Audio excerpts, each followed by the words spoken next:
आणि आता एक सविस्तर बातमी पुण्यात नाही। पुण्याच्या खडकवासला धरणातील पाणलोट क्षेत्रामध्ये सध्या मोठी वाढ झाली आहे।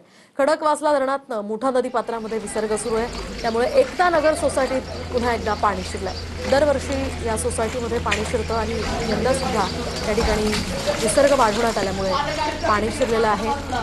आधीच सतर्कतेचा इशारा खरं देण्यात आलेला होता आणि आपण पाहू शकतो या दृश्यांच्या माध्यमातून पुण्याच्या एकता नगर सोसायटीमध्ये हे पाणी शिरलं।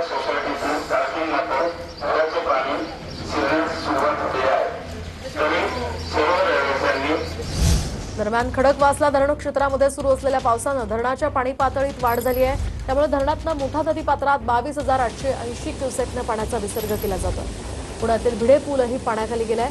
पावसाच्या प्रमाणानुसार विसर्ग कमी जास्त करण्याची ही शक्यता आहे, त्यामुळे नदीकाठच्या नागरिकांना सतर्कतेचा इशारा देण्यात आला। अधिकची माहिती आपण जाणून घेऊयात आमचे प्रतिनिधी दीपक कापरे यांच्याकडून। दीपक, काय सांगाल? सध्या पावसाच्या प्रमाणानुसार हा विसर्ग सुरू आहे।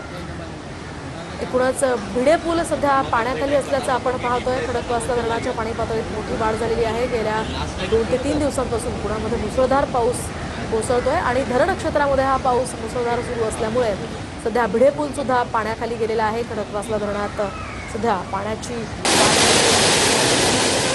इशारा देण्यात आलेला आहे मुठा नदीकाठच्या नागरिकांना, त्यामुळे सतर्क राहण्याचं आवाहन करण्यात आलेलं आहे।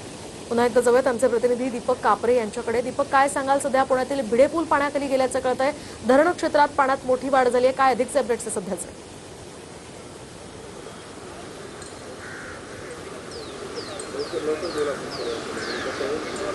नक्कीच मोहिनी, खडकवासला धरण अवघ्या 1.5 दिवसातच भरलेलं आहे। खरं तर मुठा नदीच्या पात्रात 27,232 क्युसेक इतक्या वेगाने पाणी सोडलं जात आहे। एकंदरीतच धरण क्षेत्राच्या पर्जन्यमान आहे हे मोठं आहे।